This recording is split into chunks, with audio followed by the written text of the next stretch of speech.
Hey guys, so I just thought I would give you an update on my garden this week, since it's been a little while since I've done a tour again. So I just wanted to start with some really pretty flowers that we have growing. These are some wildflowers here in Texas, and we're going to end up removing all of this because it's off the side of the house. Let's ignore the mess here. Michael's been working on a project. Something else on our gazebo that we're going to eventually take down, which is really sad. These flowers are really pretty. See? And then it grows up in this like bush. This is great for attracting bees, so I'm happy to have them. I just try to keep a lot of these wildflowers. Our little fig is still surviving. I don't know exactly. It's such a small little fig, so I'm not sure when we would cut that. But so I know I've done videos before, like my shadow. Not showing you because I have no makeup on my face, so I'm not going to show you my face today. These are the two blackberries that Michael wanted, and eventually we're going to have a fence that goes right here, and they'll grow up next to the fence. So the entrance, as you can see, I made it wide enough so when we do a fence, I can bring the lawnmowers through and go around all the little sections that I've done. Or I might just add more sections, I'm not sure. What I decide to do later, I don't know. So my strawberry hill is still overgrown. I haven't got to this yet. And apparently these are poisonous berries. This is a pokeberry. So I need to cut that bush down and destroy it.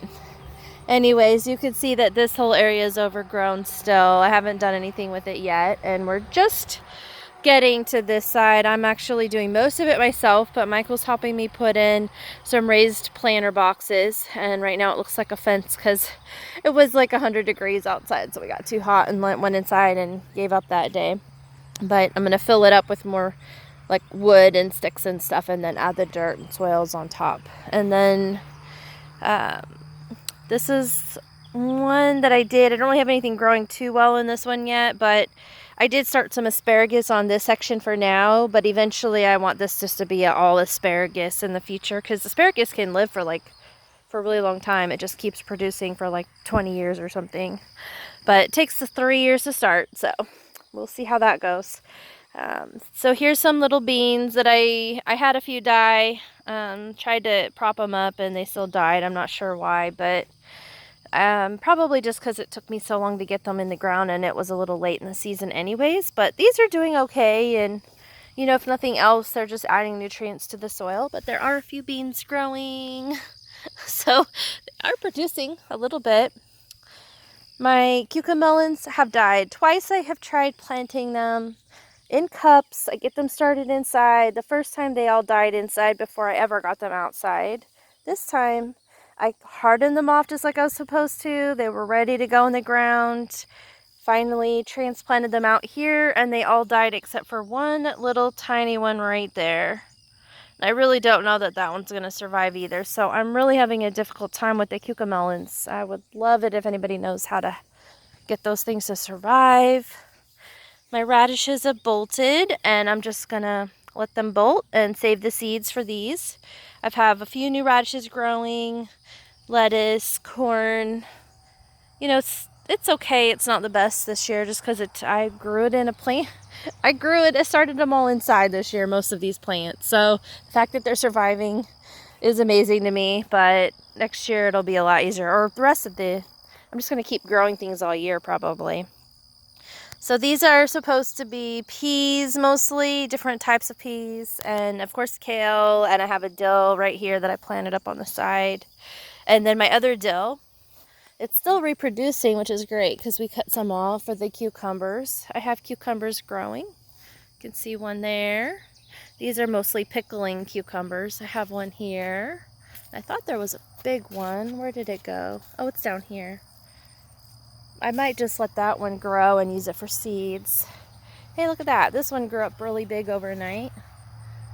So these are doing really well on this spot. And then of course I have peppers And my summer squash or my yellowy squashes.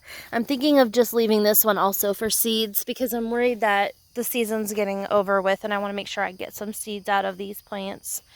These are all melons here in the middle, so I'm hoping they grow really well. And then I have one huge plant here, which is a table acorn squash. And you can see a little squash. It does have little squashes growing. I have no idea what I'm going to use them for. I've never really bought and used table acorn squash, so we'll see.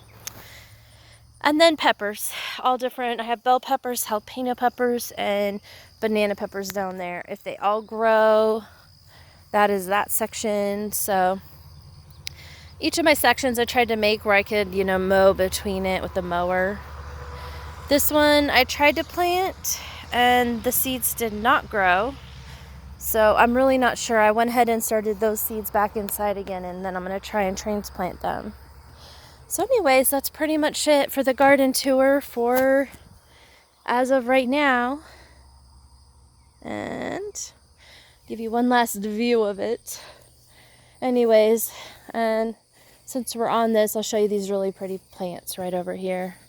I have, I think, well, this was extra. This, I think, is some kind of poison ivy or poison oak, maybe. I'm not sure, but kind of afraid to touch it or mess with it.